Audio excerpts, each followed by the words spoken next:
약국에 갔어요. 약국. 열방 그 병원 옆에 약국에 딱 들어갔더니 느꼈어? 안 느꼈어? 하면서 그런 얘기를 한참 하더라고. 흔들렸다. 그러니까 집안에 있는 사람들은 이렇게 흔들렸나 봐요. 근데 밖에 있으니까 저는 하나도 못 느꼈더라고요. 그러니까 10여 년 전만 해도 우리나라의 진도3 이상이 한 50회 미만이었어요. 근데 이제는 250회 이상이라고. 그러니까 지지판이 일본에서 한국으로 점점 오고 있다는 증거라고 합니다.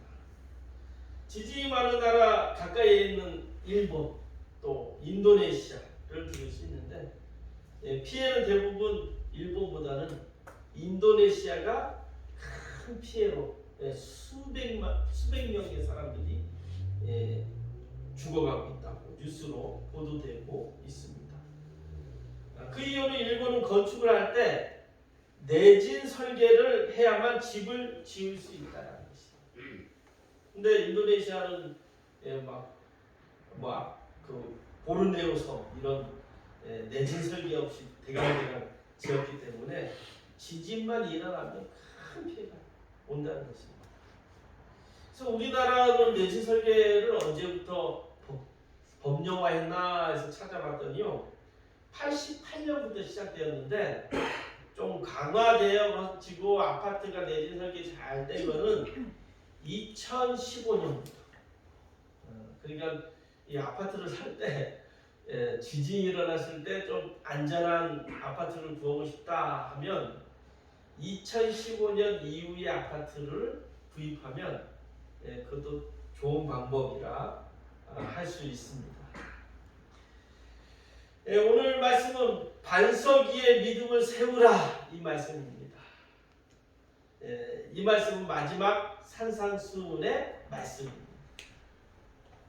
우리 마태복음 5장부터 7장까지의 말씀이 산상수훈인데 누구에게 전하는 말씀이냐 하면 믿지 않는 자들에게 전하는 말씀이 아니라 예수님을 잘 따르는 성도들에게, 예수님을 잘 따르는 제자들에게 하시는 마지막 말씀이 오늘 말씀입니다.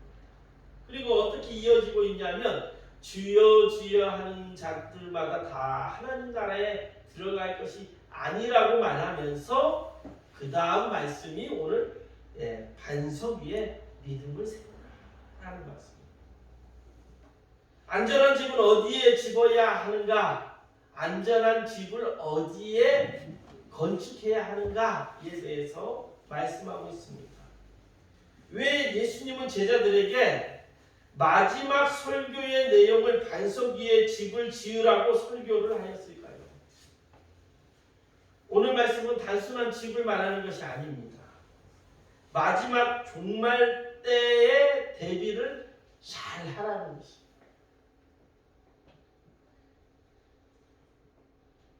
지난 시간의 말씀과 이어지는 말씀으로 예수님은 반석 위에 믿음을 세우라고 말씀하고 있습니다. 반대로 세상에 기초한 믿음은 모래 위에 세운 집처럼 쉽게 무너지게 된다는 것이에요. 다시 말하면 믿음도 제대로 믿어야 된다는 거예요. 예수 믿고 새 사람 되지 않는 성도라면 마치 모래 위에 세운 집과 같이 쉽게 무너지기 쉽다라는 것입니다. 집을 지을 때 기초 작업이 중요한 것처럼 믿음도 기초 작업이 중요하다는 것을 마지막으로 말씀하고 있는 거예요. 오늘 이 시간 산상수훈의 마지막 말씀을 듣고 반석 위에 믿음을 세우는 지혜로운 우리 그리스도인들이 다 되시길 바랍니다. 그러면 먼저 모래 위에 지은 집에 대해서 말씀하겠습니다. 모래 위에 지은 집이란 무엇입니까? 주의 말씀을 듣기를 하나 이 말씀대로 살지 않는 사람들, 세상의 원리대로 예수를 믿어도 바뀌지 않고 사는 사람, 바로 모래 위에 지은 어리석은 사람 같다고 하셨습니다. 이는 비가 내리고 창수가 나고 바람이 불어 그 집에 부딪히면 쉽게 무너진다고 경고하고 있어요. 그러니까 믿음이 예수 잘 믿다가 그냥 실족해가지고 넘어지는 성도들이 바로 이런 성도들이라는 것입니다. 모래는 단점만 있는 것이 아니라 장점도 있습니다. 빨리 지을 수 있고 화려하게 지을 수 있습니다.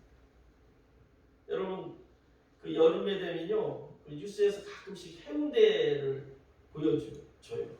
해운대 해수욕장 쫙 보여주면 모래 조각 행사를 합니다. 세계 모래 조각 행사를 하는데 얼마나 정교하게 그 모래로 그걸 유명 가수들, 아이돌 가수들 얼굴도 있고 유명 스타들도 있고 대통령의 얼굴도 있고 또 용의 조각도 너무 멋지게 탁 만들어요. 그 모래로 만들면 금방 만들어요. 그런데 그 정교하게 만든 것이 큰 비가 오거나 파도가 쳐버리고 금방 사라져요. 이처럼 모래 위에 집처럼 믿음의 기초가 너무 약하면 금방 무너진다는 거예요. 특히 말씀의 기초가 약하면 이단에 빠지기도 쉽고요. 또 생활에 어려움이 생기면 쉽게 믿음을 포기해 버린다는 거예요. 그래서 예수님은 비유로 이 말씀을 받을 수 있는 마음의 밭이 참 중요하다라고 얘기합니다. 여러분 마음의 밭을 잘 가꿔야 됩니다. 말씀을 잘 받을 수 있는 좋은 마음의 밭을 잘 가꿔야만요. 성경이 얘기하고 있죠.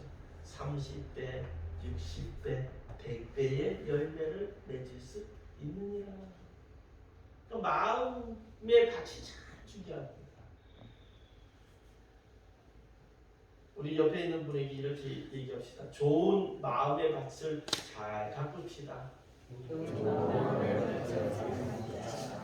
예수님은 보이는 믿음보다 보이지 않는 믿는 자, 마음가짐을 강조하고 있습니다. 성경 잘 보세요.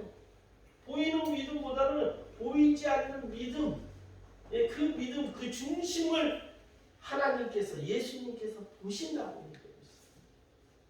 그래서 보이기만 힘쓰던 외식하던 바리새인과 서기관들을 향해 독사의 자식들이라 욕을 하셨습니다. 그러나 예수님은 진심으로 회개하고 죄를 돌이킨 자에게는 용서하고 사랑으로 풀어주셨어요. 그러니까 보이는 믿음보다는 보이지 않는 믿음, 마음의 그 중심을 보셨다는 거예요. 여러분 그걸 잘 생각해야 돼요. 여러분 보이는데 신경 쓰지 마십시오. 신앙생활. 예수처럼 바울도 이렇게 얘기했어요. 로마서 9장에 보면 다 이스라엘이 아니요 이스라엘에서 난 그들이 다 이스라엘이 아니라고 얘기했어요.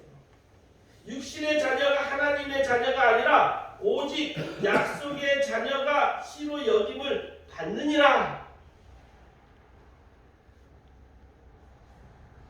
무엇입니까? 너희가 선택받았다고 모두 구원받는 것이 아니라는 거예요. 여러분 한번 생각해 보십시오. 출애굽기를 보면 애굽의 노예에서 해방됐어요.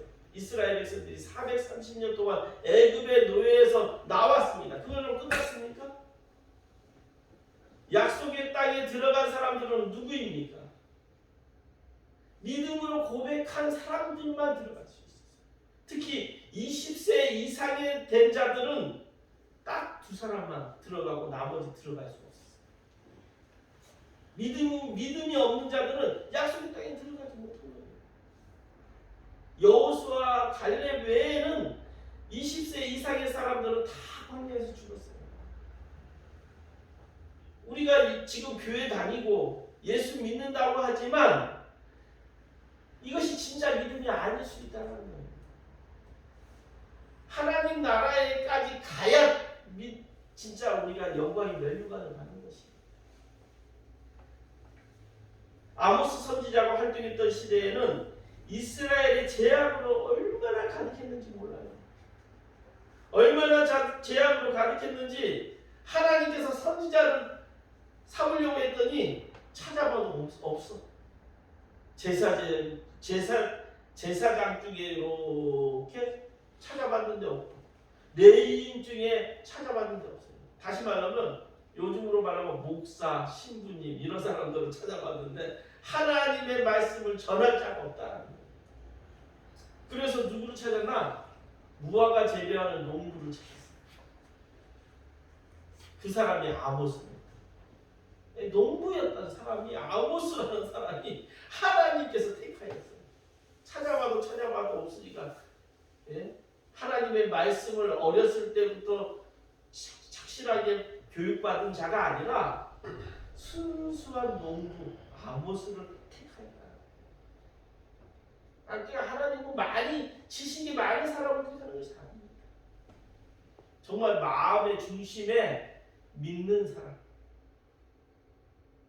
마음의 밭이 좋은 사람을 하나님께서 택하는 거예요. 그 당시에 얼마나 타락했냐면 여로보암 2세 때인데 이 말기 때인데 이제 멸망하기 직전이에요. 하나님을 버리고 돈이 우선, 재물이 우선이었던, 또 별 우상을 숭배하면서 점치고 별 점 많이 치잖아요. 지금 이 젊은이들이 별 우상을 막 점치는 그거 좋은 것이 아닙니다. 하나님의 말씀대로 살지 않고 점을 치고 재물을 탐하는 사회가 되었으니 재앙이 가득할 수밖에 없습니다. 불평등한 사회가 되어버렸다는 거예요. 그래서 정의와 공의가 무너진 사회를 하나님께서는 아모스 선지자를 통하여 이스라엘이 회개하라고 하고 있어요. 이로 인해서 불평등한 사회가 되었다는 거예요. 부의 분배가 불평등하고 정의가 사라지게 되었다는 것입니다. 이처럼 우상 숭배로 인해서 공의와 정의는 사라지고 당연히 예배도 사라지고 하나님과 단절됨으로 인해 이스라엘 백성은 결국 바벨론으로 멸망당해 포로로 끌려갈 것을 아모스 선지자를 통해서 경고하고 있는 것입니다. 제가 몇 번 얘기했지만 우리나라가 복음의 꽃을 피우다가 못다 피는 꽃봉오리가 되어버렸습니다. 왜? 지금 기독교 인구가 20%가 최고였어요. 근데 지금은 20%가 아니라 15%가 됩니다. 우리나라가 이제 역선교지가 될 판입니다. 마치 꽃봉오리가 이렇게 있다가 그냥 시들어버리면 얼마나 아쉽습니까? 마치 그렇게 되는 거죠. 그 중에 하나가 제 생각에는 과거 목사님들 때문이라 저는 생각합니다. 3.1 운동 때까지만 해도요, 그때 목사님들은 순수하게 예수님만 믿었어요. 근데 일제 말기에 신사순례, 그 반대하던 많은 목사님들은 다 순교당하고 신사순례를 찬성하여 우상순배했던 사건 목사들만 살아남아가지고 그들이 교회를 이끌었으니 어떤 결과가 오겠습니까? 과거 사건 목사들이 한 짓이 무엇입니까? 서울의 이 영락교회 한경주 목사님 우리 존경한다고 하지만 저는 절대 존경하지 않습니다. 이 사람이 바로 사건 같은 사람이에요. 우리 4.3 사건의 서북 청년단을 이끌었던 사람이 이 한경지. 많은 사람들이 한경지 목사님 존경합니다. 우리 통합주 교회 목사님, 큰 교회 목사님. 그러나 이 믿음의 청년들을 그냥 제주도 사람들을 다 빨갱이라 칭하여서 어린이, 여자, 노인 할 것 없이 얼마나 잔인하게 살육하고 도륙하였습니다. 이것이 기독교가 이끌었던 목사들이 잘못한, 일부 목사들이 잘못한 큰 것입니다. 서북 청년단들이 기독교인들이었어요. 지금도 일부 교회에서 빨갱이를 잡는다고 집회를 이끌고 있는 이런 사건 목사들이 있어요. 가난한 노동자들이 데모하면 다 빨갱이. 빨갱이가 뭡니까? 공산당이라고 얘기하잖아요. 그러니 시민들이 보기에 교회가 어떻게 보이겠습니까? 불통교회로 보이지 않겠습니까? 그렇다고 모든 교회는 아닙니다, 여러분. 근데 참 안타까운 거는요, 큰 교회들이 이렇게 이끌고 있다는 거예요. 이 사고 목사들. 주님을 아모스 선지자를 통해 이스라엘 백성들이 주님의 날을 기다리지 말라고 하였어요. 왜냐? 선택받은 하나님의 백성들이 변화되고 구원받은 백성들이 되어야 되는데 제약 가운데 있었기 때문에 주님의 날이 오면 그날은 구원의 날이 아니라 심판의 날, 멸망의 날이 되기 때문입니다. 여러분 잘 아시죠? 종말은 믿는 자들에게는 영광의 면류관을 받는 구원의 날입니다. 그러나 반대로 믿지 않는 자들은 어떻게 해요? 죄인들에게는 그날이 심판의 날, 멸망의 날이에요. 다시 말해서 우리가 교회 다닌다고 하면서도 제약 가운데 그대로 생활한다면 종말의 날은 심판의 날, 멸망의 날이 된다는 것입니다.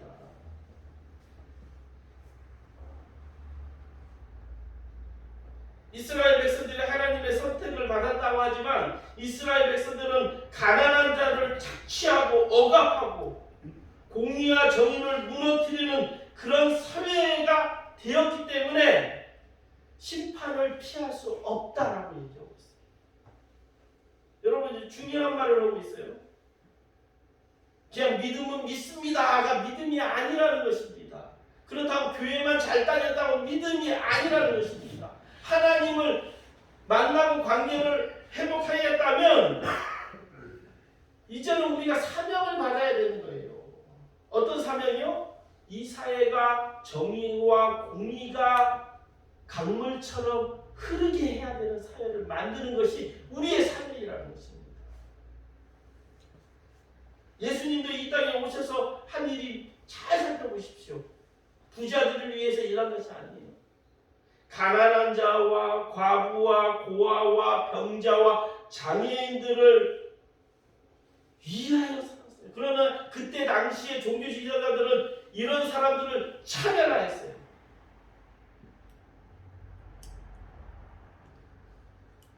더럽다, 멀리하였어요. 성직자들. 그래서 예수님께서는 그런 종교 지도자들을 비판하시면서 안식일이든 뭐든 병자들과 또 가난한 자들을 국민이 여기시며 고쳐주셨어요. 그리고 예수님은 착한 이웃이 되라고 하시면서 진정한 이웃이 누구냐? 선한 사마리아인이다 라고 얘기한 거예요. 왜 사마리아인이라고 지칭했을까요? 사마리아는 혈통으로는 반반이, 반은 유대인, 반은 이방인 혈통이에요. 사마리아 지방을 업신여겼어요. 그러니까 혈통으로 구원받는 것이 아니라 선한 이웃이 되어야만 구원받는다는 말입니다. 여러분 잘 알아야 돼요. 우리가 변화되지 않고 교회만 잘 다니고 가난한 이웃을 돌보지 않고 나만 덤덤 잘 살면 이기적인 사람이 되면 구원받지 못한다는 거예요. 너희들 모른다고 한다는 것입니다. 우리 요나서에 잘 나와 있잖아요. 요나는 하나님의 사명을 잘 받았습니다. 그래서 니느웨 성의 멸망을 회개하고 멸망하지 않도록 하나님께서 시켰어요. 근데 처음에 요나가 어떻게 합니까? 도망치잖아요. 원수의 나라 니느웨 멸망 잘하겠다 해가지고 도망쳐버리다가 나중에 큰 물고기에 잡혔다가 나와서 니느웨 성에 하나님의 말씀대로 순종하여서 회개를 선포합니다. 그런데 요나 마음에 니느웨 성이 멸망 안 하니까 니네 성이 회개해가지고 멸망 안 하니까 하나님께 긴령 화를 냅니다. 그러니까 하나님께서 어떻게 해요? 요나를 버려버렸어요. 한마디로 버린 것입니다. 아무리 하나님의 선지자라 해도 마음에 이렇게 강팍하면 하나님은 요나까지 버리시는 거예요. 사랑하는 성도 여러분, 믿음의 백성은 마음이 이뻐요. 성품이 좋아야 해요. 이건 기본이에요. 근데 많은 목사들이 믿음만 강조하다가 이 성품도 마음도 이 더러워도 믿음만 좋으면 된다는 이런 무슨 개똥 철학을 개똥 믿음을 선포하는 사람들이 있어요. 이게 잘못된 겁니다. 하나님은 성품 좋은 믿음의 성도를 찾고 계십니다. 그리고 그 믿음의 중심을 보시고 기뻐하신다는 거예요. 우리 한번 따라해 볼까요? 하나님께서는 성품 좋은 믿음의 성도를 찾고 계십니다. 아멘. 이때 아멘인 거예요.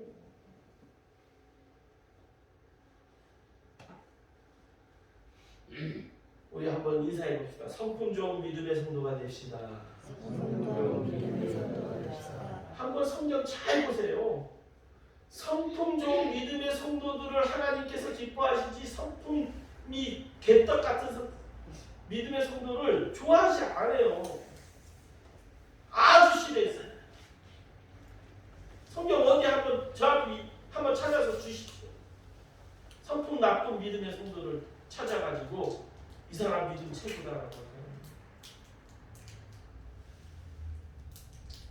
왜 하나님께서 사울을 버리고 다윗을 선택했습니까? 사울은 성품이 얼마나 악했어요. 처음에는 겸손해가지고 하나님도 야 인물도 크고 좋아가지고 겸손하네 했는데 왕이 되니까 완전히 변해버렸어요. 하나님이 버리시고. 두 번째로 반석위에 세운 집. 반석은 무엇을 말합니까? 여러 의미를 내포합니다. 벌써 시간이 많이 지나가지고 반석은 하나님을 가리킵니다. 여호와는 나의 반석이시오. 또 반석은 예수님을 가리킵니다.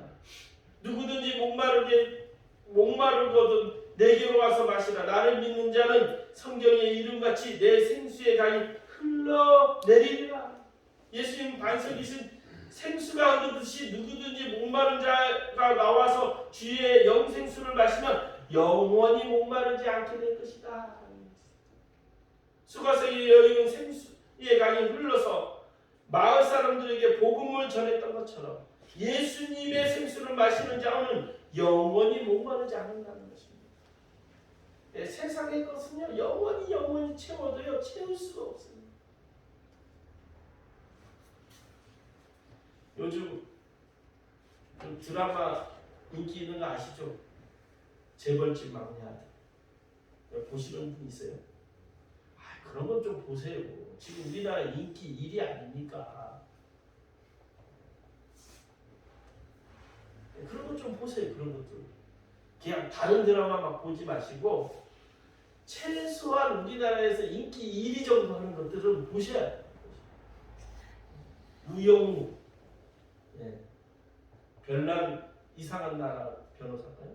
우영우 또 이번 요즘에는 재벌집 막내 아들 삼성가의 일대기를 그린 거 한번 봐보세요.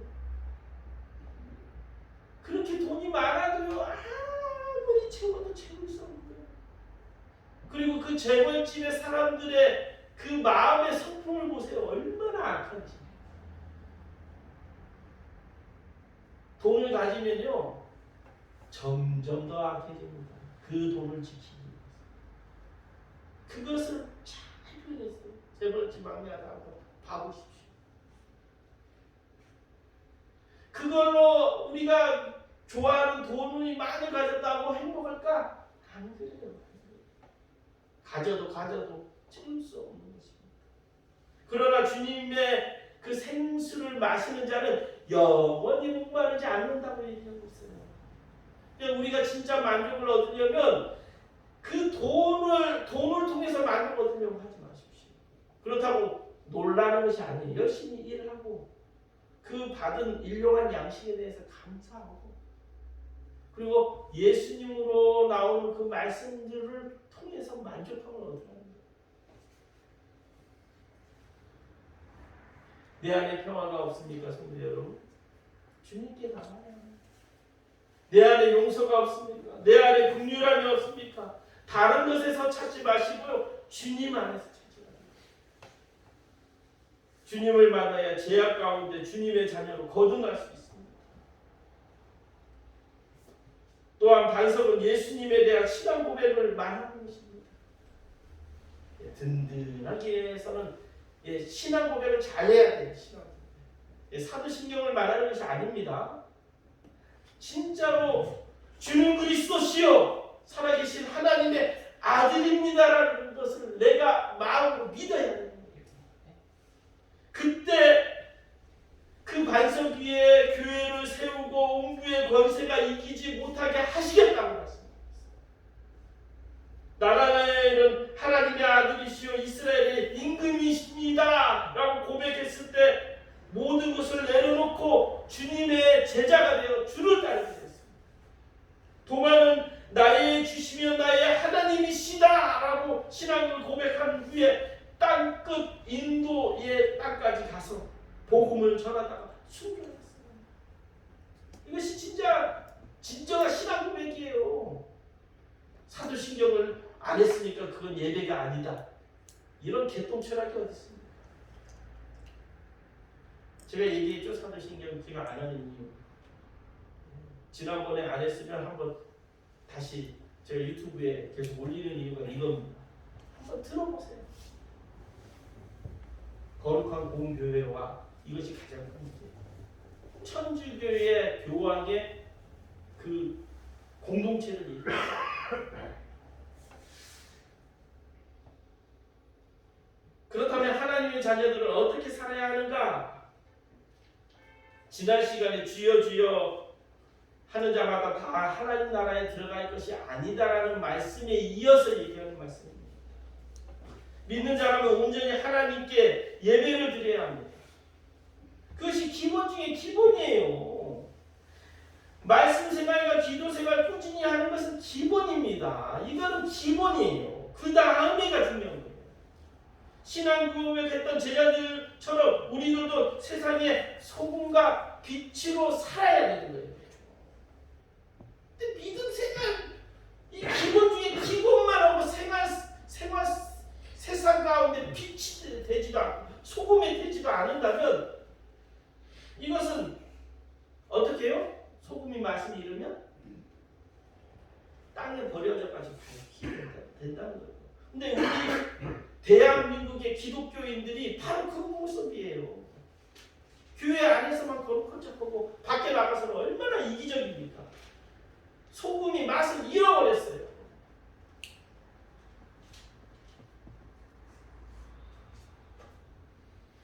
주의 빛을 비추어야 합니다. 세상의 맛을 내야 하는 것이 우리들의 사명입니다. 그렇다면 어떻게 빛을 비추고 세상의 맛을 내야 합니까? 분명히 성경에서는 계속적으로 얘기하는 것이 있어요. 먼저는 세상의 어려운 이웃들을 도와야 합니다.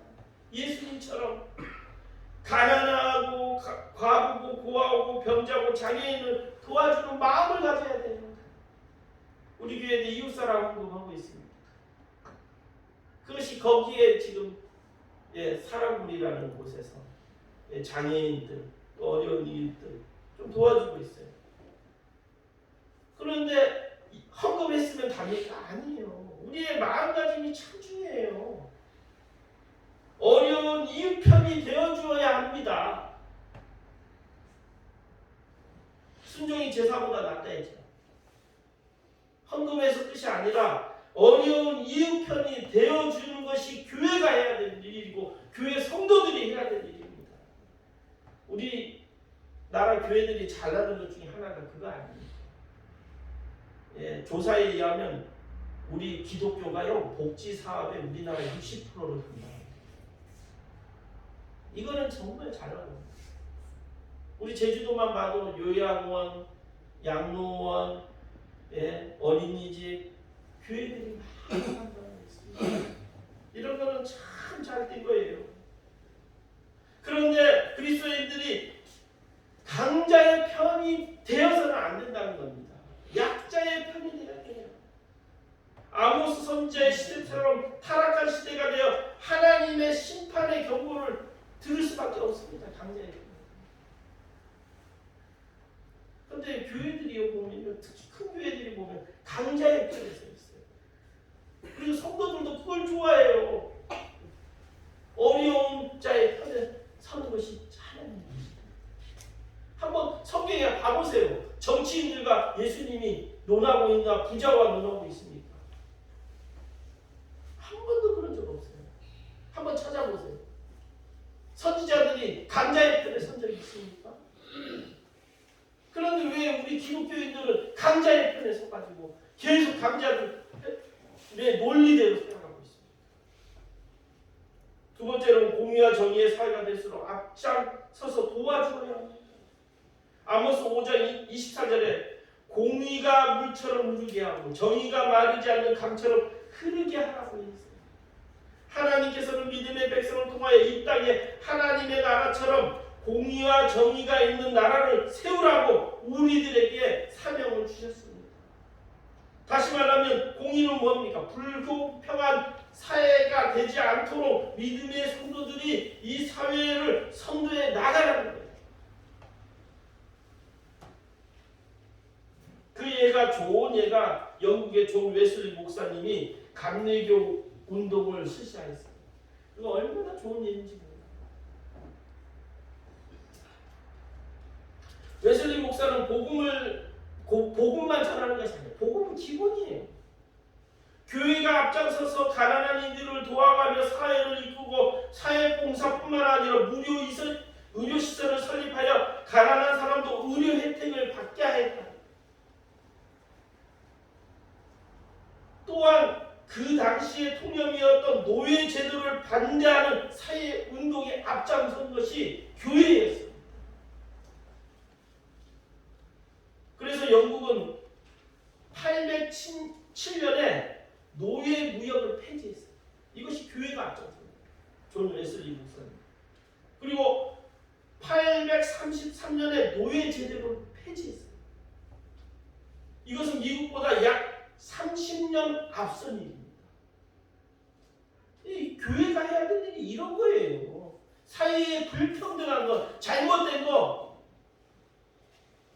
근데 노예가 없으면 사회 기반이 무너진다고 그때는 얘기했던 시대입니다. 그러나 노예는 하나님의 원리대로 요거는 절대로 해서는 안 되는 거 아닙니까? 또한 전국민 의료제도 혜택을 받게 된 것이요. 몇 년 전인지 아십니까? 영국이 세계 1위입니다. 의료보험 혜택. 1948년. 그래서 영국에서는요, 병원에 가면 차비를 줘요. 돈을 주는 것이 아니라 차비를 줘요. 병원까지 온 차비를 주는 나라가 영국입니다. 그러니까 부자들에게 세금을 다 똑같이 받아야 돼요. 그래서 부자들이나 가난한 자들이나 모든 사람이 무료 혜택을 무료로 받을 수 있는 나라가 이 영국이에요. 여러분 너무 좋죠? 근데 세금 반을 줘요. 그게 싫죠. 그러니까 우리나라는 그런 의료 혜택을 못 받는 거예요. 근데 영국은 부자든 가난한 자든 세금 반을 다 걷어버려요. 그래서 의료 혜택은 누구나 가난한 사람이나 큰 병이 걸렸거나 작은 병이 걸렸거나 다 공짜예요. 근데 우리나라는 절대로 그렇게 못했어요. 왜? 세금 10% 걷는 것도 힘든데 반이나 걷어 싫어. 그냥 지금 의료보험이 좋아. 그래서 우리나라 지금 의료보험 그래도 좋은 겁니다. 저도 이번에 온갖 검사를 다 했는데 한 20여만 또 이번 주 화요일 날 또 검사를 하는데 근데 만약에 미국이었으면 매덕이 들었을 거예요. 그러니까 우리나라 불의보험 제도도 적게 놓고 많은 혜택 받는 참 좋은 제도라고 저는 생각합니다. 기독교의 운동은 이렇게 큰 힘을 발휘했습니다. 우리나라도 이제 교회가 약자의 편에 서서 사회 곳곳에 있는 불평등의 부분들을 선도하며 타파해 나가는 것이 우리의 사명이라 생각합니다. 이것이 한국 기독교가 바로 서고 다시 이 꽃봉오리가 식지 않고 열리게 하는 길이라 생각합니다. 우리 문제 풀어보겠습니다. 1번 우상을 섬기는 자는 뭐뭐 위에 지은 집 같습니다. 뭐뭇은 예수님에 대한 신앙 고백을 말합니다. 반석 성도는 공의와 뭐뭐의 사회가 될 수 있도록 앞장서야 합니다. 정의 기도하겠습니다.